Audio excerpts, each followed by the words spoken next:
A lot of people wonder what caused World War I. The assassination of Archduke Franz Ferdinand was the trigger that led to the Great War. The actual causes are much deeper than that, though. Each country had their own reasons to go to war. The 5 most important causes of the Great War are alliances, nationalism, imperialism, militarism, and they wanted to. Austria-Hungary was already having problems with Serbia when the assassination happened.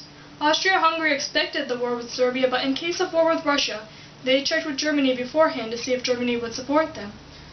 Germany replied yes, giving Austria-Hungary a blank check. Bound by treaty to Serbia, Russia announced mobilization in Serbia's defense. Germany viewed Russian mobilization as an act of war and declared war on Russia. France, bound by treaty to Russia, found itself at war against Germany. Britain, allied to France, declared war on Germany. With Britain's entry into the war, Australia, Canada, India, New Zealand, and the Union of South Africa offered military and financial assistance. Later, the United States, Japan, and Italy entered the war to help their allies. Alliances were important enough to start the war because all the countries had to help their allies. Nationalism was another reason why the Great War started. Much of the origin of the war was based on the desire of the Slavic peoples in Bosnia and Herzegovina, I don't know how to pronounce it, to no longer be a part of Austria-Hungary, but instead be a part of Serbia. The nationalism of the various countries throughout Europe contributed to the war. For example, people of Russia believed that if they didn't go to war, it would be a sign of weakness, which would lead to a fatal undermining of the imperial government, leading to revolution or invasion. Each country tried to prove their dominance and power. And imperialism was another big factor in the cause of the Great War. War would enable Germany to dominate more of Europe and expand the core of the German Empire east and west. German government thought that was a successful victory would allow them to gain some of their rivals' land.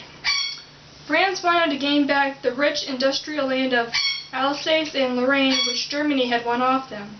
France focused on gaining this land above anything else. Turkey entered the war mostly because they wanted to regain land which had been lost in both the Caucasus and Balkans, and dreamed of gaining Egypt and Cyprus from Britain. Austria-Hungary was looking for reasons to extend their power in the Balkans, and the 1914 assassination gave them a reason. Militarism helped push the countries into war. Great Britain and Germany both greatly increased their navies in this time period. Germany and Britain thus began a naval arms race in which politicians, spurred on by the press, competed to build even stronger navies. Further, in Germany and Russia particularly, the military establishment began to have a greater influence on public policy.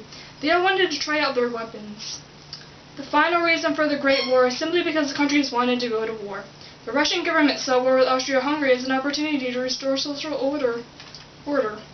Also, war and victory would bring greater trading security. Winning the war would help the countries in many ways. Germany encouraged Austria-Hungary's warlike stance and was willing to take the risk of a major war. Without the Germans' help, it is unlikely that Austria-Hungary would have acted so drastically. Anyways, war was seen as a test, a way to define yourself, which promised a masculine identity and an escape from the boredom of peace. In conclusion, the 5 most important causes of the Great War are alliances, nationalism, imperialism, militarism, and they wanted to.